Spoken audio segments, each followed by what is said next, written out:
दोस्तों, आज की कहानी है बहू तुम्हारी माँ ने मेरे लिए हल्की साड़ी क्यों भेजी है। दोस्तों, कहानी शुरू करने से पहले अगर आपने हमारे चैनल को सब्सक्राइब नहीं किया है तो सब्सक्राइब कर लीजिए ताकि आपके पास पहुंचे हर नया वीडियो।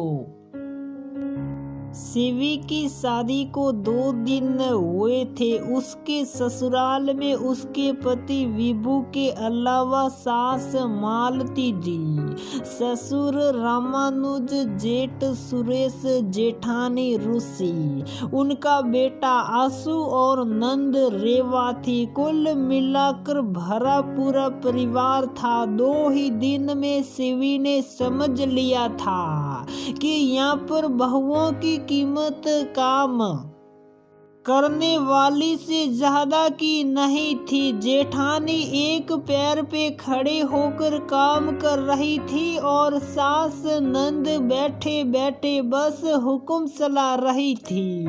मेहमानों के जाने के बाद शिवी की भी पहली रसोई की रस्म करवा दी गई। अब सारा काम दोनों बहुएं मिलकर करती थी। जेठानी बहुत समझदार थी, सारा काम बड़ी सुगढ़ता से करती थी। फिर भी किसी को उसकी तारीफ तो दूर की बात, कोई ढंग से बात भी नहीं करता था। एक दिन शिवी ने रुचि से पूछा, आपको बुरा नहीं लगता कि माँ जी आपको बात बात पर ताने मारती हैं? बुरा तो लगता है, लेकिन एक समझदार बहू का यही गुण है कि वह किसी की पलट कर जवाब न दे, और तुम भी यही करना। एक अच्छी बहू बनने के लिए सबकी हर बात मानना। रुचि ने मुस्कुराते हुए कहा, ठीक है भाभी, आज से मैं सबकी बात सुनूंगी। शिवी ने कुटिल मुस्कान के साथ कहा। अगले दिन सासू माँ एक साड़ी के साथ शिवी के कमरे में गई और कहा, शिवी ये कैसी साड़ी तुम्हारे मायके से आई? एकदम हल्की और सस्ती है। नहीं माँ, ये साड़ी 2000 की है और हल्की नहीं है, बस आपके लिए आरामदेह हो इसीलिए रेशम काम के सिल्क की साड़ी खरीदी है। ऐसी साड़ी हमारे यहाँ नौकरों को दी जाती है। रेवा का सूट भी कितना हल्का है, कैसे कंगले हैं तुम्हारे माँ बाप। शिवी को गुस्सा तो बहुत आया पर अपने आप पर काबू करते हुए बोली, ठीक है, मैं आपके लिए और भारी साड़ी मंगवा लूंगी। कम से कम 5000 की साड़ी बोलना, और रेवा का सूट भी 2 या 3000 का होना चाहिए, और हो सके अपने लिए भी एक आध साड़ी मंगा लेन। सब सस्ती साड़ियां भर दी तेरे बस के में, मुंह बनाते हुए सासू माँ ने कहा और चली गई। 2 दिन एक बड़ा पार्सल आया शिवी के घर। मैम पार्सल, हमने तो कोई सामान नहीं मंगाया। रुचि ने कहा, मैंने मंगाया है भाभी। शिवी ने कहा, माँ जी 22,500 रुपये दीजिए, पेमेंट करनी है। 22,500 सुनकर सासू माँ खुला का खुला रह गया।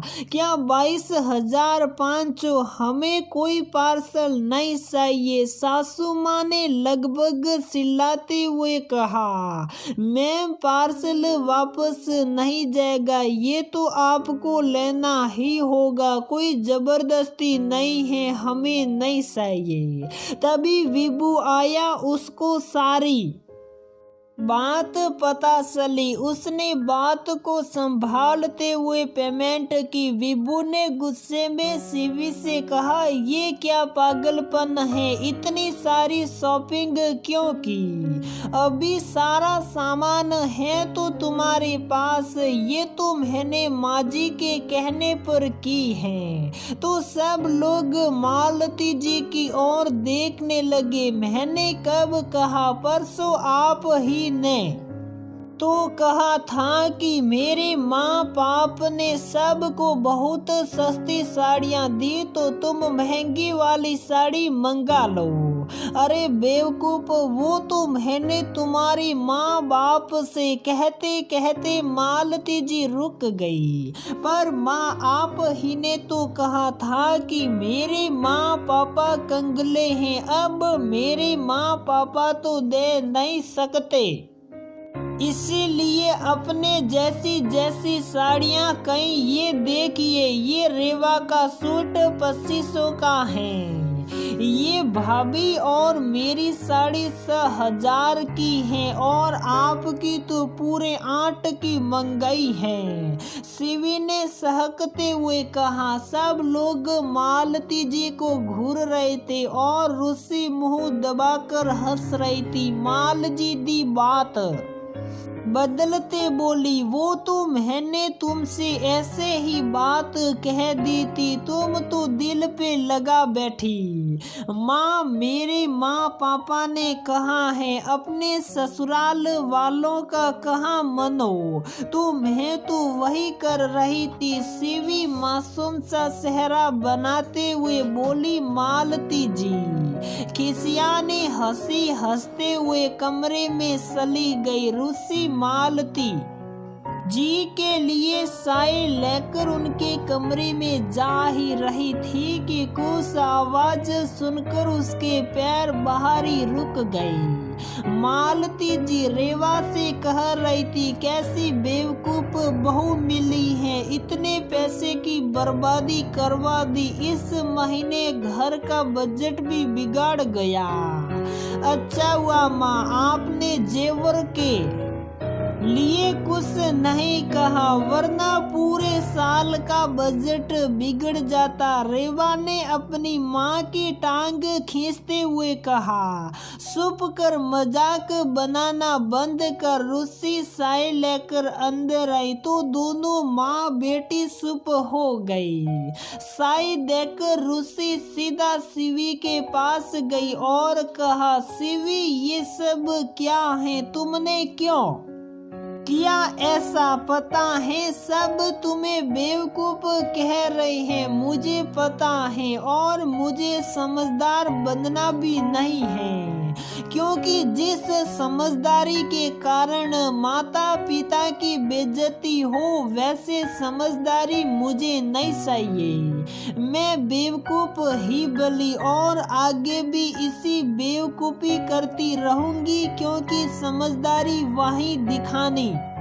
सही है जहाँ पर समझदार लोग हो, कहकर किसी भी कमरे से बाहर चली गई। रुसी को सोचने पर मजबूर कर दिया कि बेवकूफ कौन है और कौन समझदार। तो दोस्तों हमारी ये कहानी यहीं पर समाप्त होती है। अगर आपको हमारी ये कहानी पसंद आती है तो प्लीज वीडियो को लाइक करें, शेयर करें और हमारे चैनल को सब्सक्राइब जरूर करें।